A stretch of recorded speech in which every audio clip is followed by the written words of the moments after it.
Hey, what's up, everybody? Antonio Edwards here. I wanted to do this case study today in this video. I know been getting a lot of inquiries and messages when I put out a message probably about a few weeks ago as of to date with Renee Wian about the deal she's done. And people know I talk about slow flips and cash flow.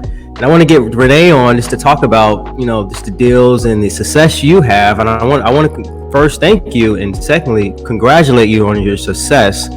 I remember maybe a year or so ago, you had 0 properties, and now fast forward today, you have 15 cash flowing properties. Yeah, I want to talk about that to the world and just give some enlightenment and some inspiration to the people watching this, and let them know that they can really do this business. Yeah, well, I mean, I'm close to it. Still have yet to close on the 14th and 15th, but they're in the works. But yeah, a year ago, it's crazy because a year ago from now, I was still trying to figure out what I was doing. And it's amazing sometimes people that come across your path and how you really learn things from people. If it wasn't for you, Antonio, I wouldn't have started, because I was kind of trying to find properties, trying to figure out how to find slow flips, and then a phone call one day, and I said, I'm just not sure where to find them. And you said, I have one. I have 2 actually. And I was like, really? Let's talk. So yeah, that was last August that first deal worked out. And it wasn't really until then that I started to really understand what this is all about and how much money can be made. And if you just put the work into it, how fast it can happen, how fast it can grow, but you got to get started. That's the biggest thing right there, is just get started, do something, get your feet wet. So the goal now is to have 20 by August. So I would hopefully within a year acquire 20 properties. Yeah. Right. So the goal between, I guess once you hit that year anniversary, you're going to have 20 total cash flowing properties. Well, I hope so. I'm going to try. You're going to do it. That's especially how you are moving, you're going to accomplish that. You may go past 20. I don't know if that's okay with you, but you may have more than 20 by the time August hits, which is about a few months from now. So yeah, I think you can hit that goal very easily. And it just inspired me to see you. When we first connected, like you had 0 properties, and most people within a year they may buy 2.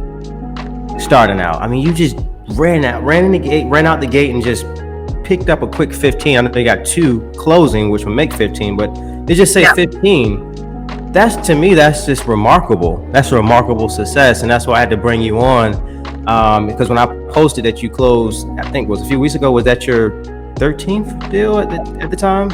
I think it was. I think it might have been 11. Wow. And I got a lot of DMs after that, and you said, because I tagged you obviously in the post and on Instagram, and you said you had got some DMs from people seeing that post. So I just wanted, one of the many reasons why I wanted to do this case study video, and we're supposed to do this anyway. But for people out there that want to get into real estate, and I know you said the fear of people getting started, like, what do you say? Like, what's some tips and tricks of getting started? Because I know, like, a year ago to me, it just seems like yesterday, and I'm pretty sure you can relate to people getting started.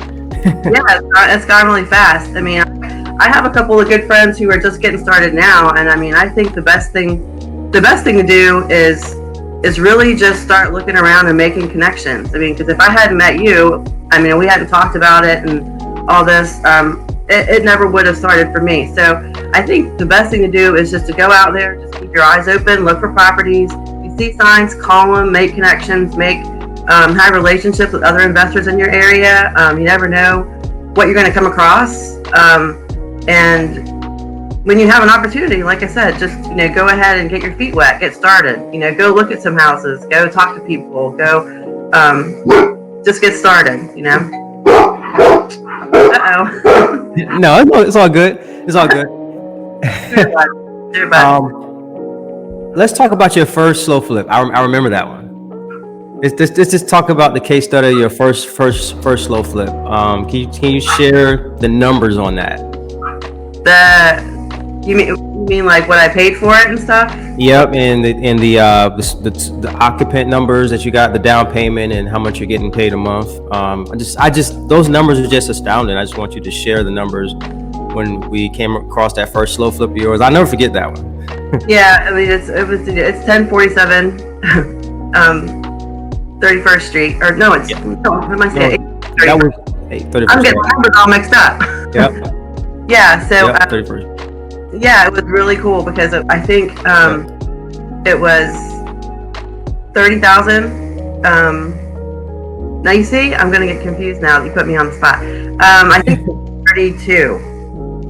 And It was 30,000. Was it 30? Okay, I'm like, it was 30,000, and then I think I closed on it on a Wednesday, and I had an occupant in it the following Monday. So it was just bam, bam, like bought it, and it was $3,000 down, $875 a month. So almost immediately started making money. So I was amazed at how fast it went, and still that tenant is it's funny because he's my best tenant. I mean, he paid. Yeah. If not before the first, on the first, like every single time. So great experience. It was easy, and just went and simply closed. It took like 5 minutes. Like the whole process was really pretty quick, so for me, great first experience. I love it. So I just want to run that back just for, I don't want this to go over your head. So you paid $30,000 for the property. Yeah. Within around that same time, just say you close on it that Wednesday, like you said, couple days later, or just say a week later, you had an occupant that brought $3,000 non-refundable down in your pocket, right? Yeah. So now you're basically in it around 27K. Yep. And you're getting $875 a month off a 27K investment. Yes. Yep. How much repairs did you put into the property, Renee? 0. Nothing to it. There's nothing to it. And he's made a lot of improvements to it. I've seen it recently, and he's done a lot of work on it. So your occupant he's fixing up the property. You're not putting any repairs into it, and so he's basically kind of built some equity in the property. So if he defaults on his payments or just left the property and gave it back to you for any reason, you have a property that's in better condition than when you brought it. Yes. It's just brilliant. You had your first deal was a home run. That is just amazing. Yeah, I mean, and honestly, again, like until I actually just went for it and closed on it and really sat down and thought about the numbers, then it really hit me. I was like, wow, I can't believe how easy this is and how much return on investment you get. It's mind blowing. It is.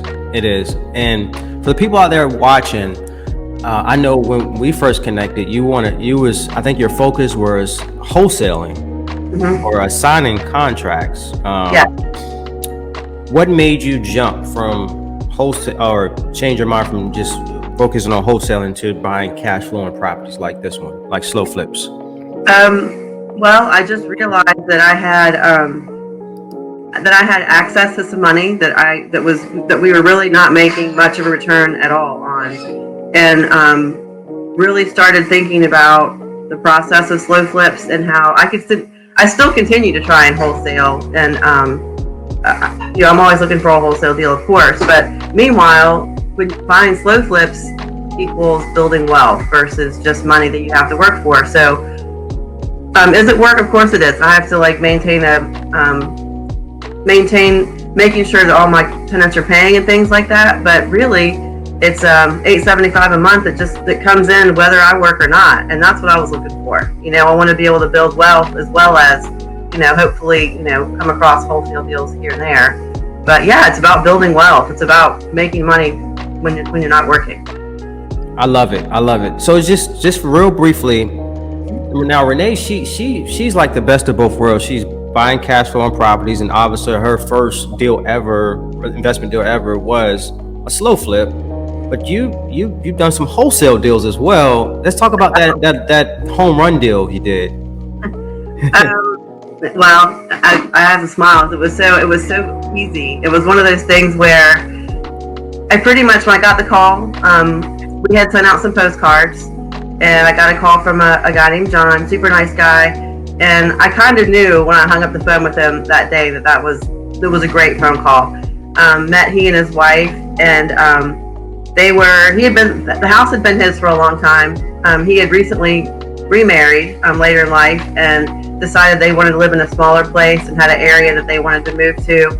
The house needed a lot of work. Both the bathrooms were just in really disrepair, and he just was not only did he not want to do the repairs, he was ready to move on and just get past that house and start living his life with his new wife. So we came in, we talked, and everything went really smoothly. I knew they had a couple other investors, a couple other offers.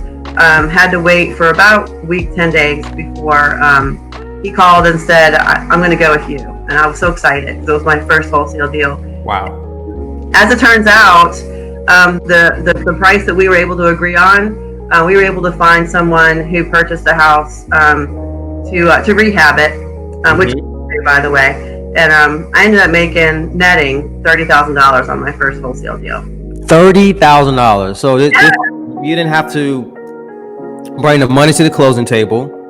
Your end buyer brought the cash to the table, and you got the cut. Yep, it was just that easy. So you marketed for the deal using postcards or direct mail, which is very important, guys. You have to market. How did you find that buyer? A friend. Again, back to the whole relationships thing and making sure that you keep your list of people who are, looking for rehabs, looking for things that I don't necessarily do. Friend of a friend, and it was that easy. First guy looked at it, wanted it. Wow.